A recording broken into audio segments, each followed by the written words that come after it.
भाग्य का खेल भगवान की मर्जी से ही होता है। सुबोध नाम का एक व्यक्ति मंदिर में सेवक था। वह भगवान विष्णु का भक्त था। उसका काम मंदिर की साफ सफाई करना था। भक्तों और श्रद्धालुओं द्वारा दिए गए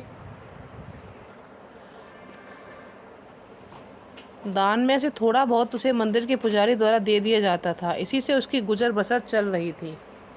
वह अपनी ज़िंदगी से बहुत परेशान और दुखी था। वह दिन भर भगवान से अपनी ज़िंदगी की गरीबी और दुखों की शिकायतें करता रहता। एक दिन शिकायत करते हुए वह भगवान से बोला, भगवान जी, आपकी ज़िंदगी कितनी आसान है। आपको बस जो चाहिए वो मिल जाता है। मेरी ज़िंदगी देखो, मैं कितनी कठिन ज़िंदगी जी रहा हूँ। दिन भर कड़ी मेहनत करता हूँ, तब कहीं दो जन की रोटी नसीब हो जा पाती है। काश मेरी ज़िंदगी भी आपकी तरह होती। उसकी रोज़ रोज़ की शिकायत सुनकर एक दिन भगवान विष्णु ने उसे दर्शन दिए और बोले, तुम जैसा सोच रहे हो वैसा नहीं है। मेरी जगह रहना बिल्कुल आसान नहीं है। मुझे बहुत सारी चीज़ें देखनी पड़ती हैं, बहुत सी व्यवस्थाएं करनी पड़ती हैं। ये हर किसी के बस की बात नहीं है। यह सुनकर सुबोध बोला, हे भगवान, कैसी बात कर रहे हैं आप? आपका काम तो आसान ही है। आपकी तरह तो मैं भी दिन भर खड़े रह सकता हूँ। इसमें कौन सी बड़ी बात है? भगवान विष्णु बोले, सुबोध, तुम नहीं कर पाओगे। इस काम में बहुत ही धैर्य की आवश्यकता होती है। सुबोध जिद करने लगा और बोला, मैं ज़रूर कर पाऊंगा।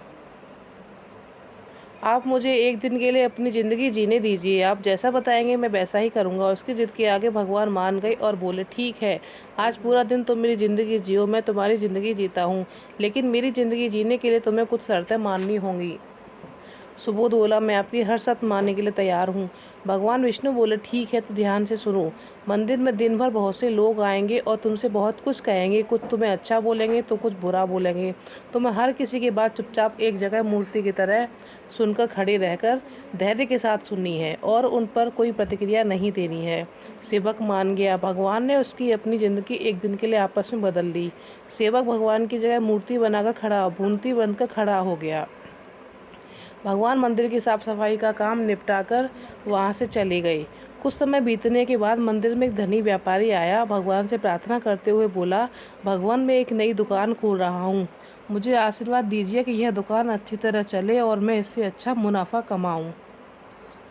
प्रार्थना करने के बाद जैसे ही प्रणाम करने के नीचे झुका तो उसका बटुआ गिर गया। जब वह वहां से जाने लगा तो भगवान की जगह खड़े मंदिर के सेवक सुबोध के मन में आया, उससे बता दे कि उसका बटुआ गिर गया है, लेकिन शर्त के अनुसार उसे चुप रहना था। इसलिए वह कुछ नहीं बोला, खामोश खड़ा देखता रहा। इसके तुरंत बाद एक गरीब आदमी वहां आया और वो भगवान से बोला, प्रभु, मैं बहुत गरीबी में जीवन काट रहा हूँ। परिवार का पेट पालना है, माँ की दवाई की व्यवस्था भी करनी है। मैं समझ नहीं पा रहा इतना सब पैसे कैसे करूं। आज देखो, मेरे पास केवल 1 रुपया है, इससे मैं क्या कर पाऊंगा। अब तो आप ही कुछ चमत्कार करो और मेरे लिए धन की व्यवस्था कर दो। प्रार्थना करने के बाद जैसे ही वह नीचे झुका तो उसे वो बटुआ दिखाई दिया। उसने बटुआ उठा लिया और भगवान को धन्यवाद देते हुए बोला, प्रभु, आप धन्य हैं। आपने मेरी प्रार्थना इतनी जल्दी सुन ली। इन पैसों से मेरा परिवार कुछ दिन भोजन कर सकता है, माँ की दवाई की व्यवस्था हो जाएगी। भगवान को धन्यवाद देकर जब वो वहाँ से जाने लगा तब भगवान बने मंदिर के सेवक का मन हुआ उसे बता दे कि बटुआ तो व्यापारी का है, मैंने उसे नहीं दिया। वह जो कर रहा है वह चोरी है, लेकिन शर्त के अनुसार वह चुप रहने के लिए विवश था, इसलिए मन मारकर चुपचाप खड़ा रहा।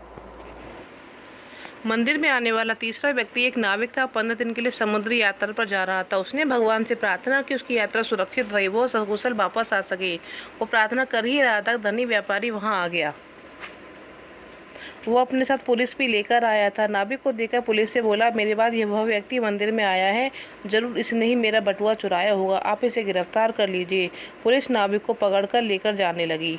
भगवान बने सुबोध को अपने सामने होता हुआ अन्याय सहन नहीं हुआ और शर्त के अनुसार उसे चुप रहना था, लेकिन उसे लगा बहुत गलत हो चुका है। यदि मैं चुप रहा तो एक बेकसूर आदमी को व्रत में ही सजा भुगतनी पड़ेगी।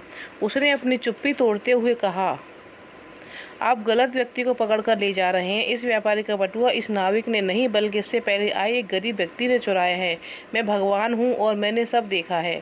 भगवान की बात सुनकर पुलिस कैसे नहीं मानती। उनकी बात सुनकर नाविक वहाँ को छोड़ दिया गया और गरीब आदमी को पकड़ लिया जिसने बटुआ लिया था।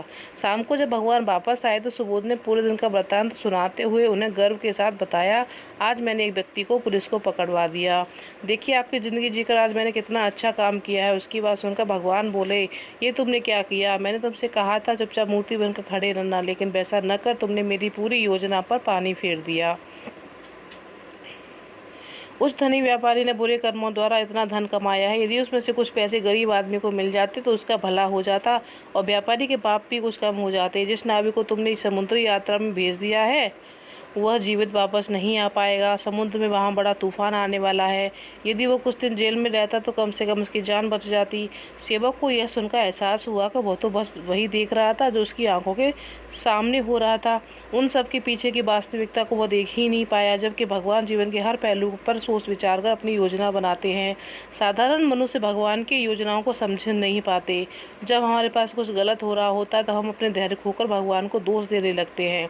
हम ये समझ ही नहीं पाते इन सब के पीछे भगवान की कोई न कोई योजना छुपी हुई होती है। ऐसे समय में हमें भगवान पर विश्वास रखकर धैर्य धारण करने की आवश्यकता है।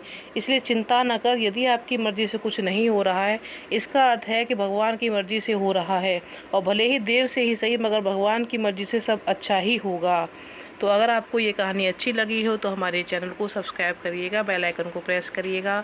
तो अब लेकर आएंगे आपके लिए नई कहानी। राधे राधे, जय श्री कृष्ण।